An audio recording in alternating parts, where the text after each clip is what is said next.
Confession from the Reaper. I suppose it's time someone heard my side of the story. Not the whispered legends, not the sketches on tarot cards, not the bony caricature you conjure to frighten children. I've carried this truth for longer than your species has had a word for time. I am not a monster, but I am not innocent. My first memory is of silence. Not peaceful silence, but the silence that falls after a scream has been cut in half. I opened my eyes into a world where stars were still cooling, where dust learned the shape of life, and where every flicker of existence needed a shadow to counter it. I was that shadow long before you learned to fear the dark. You call me the Grim Reaper, the Pale Rider, the End Bringer. But I don't bring the end. I catch it. I collect what naturally falls. Death happens on its own.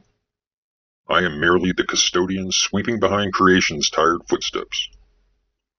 Yet there is a part I have never admitted. Sometimes I don't wait. There are souls that glow brighter than the rest, burning their short human lives like lanterns about to burst. Their thoughts hum louder. Their emotions pulse through the air like thunder. They attract things. Things older, hungrier, and far less patient than I. And when those things begin to circle, I intervene. You call it sudden death, unexpected tragedy, gone too soon. You blame disease, accident, cruelty, fate. But fate is merely the name you give to the pattern you cannot see. What I stop you from seeing, what would crumble your sanity if you glimpsed it, is what happens when a soul is taken by anything other than me. Your universe is not a stage with one exit. There are dozens.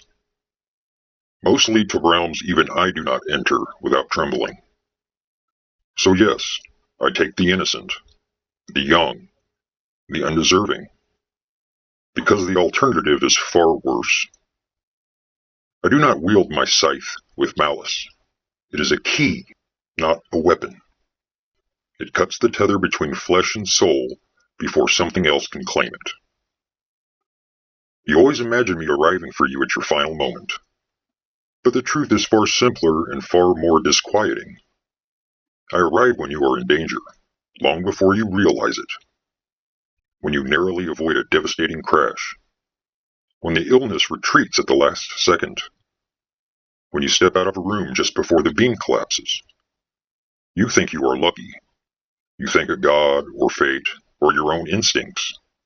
But it is I who stood behind you, watching what wanted you, deciding whether you would live long enough to face me properly.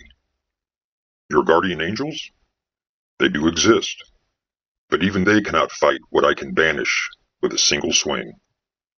And still, I envy you. You fear death, but you have not seen what I have. You haven't watched planets bloom with life and wither into cinders. You haven't carried kings and killers and children and saints in the same silent arms.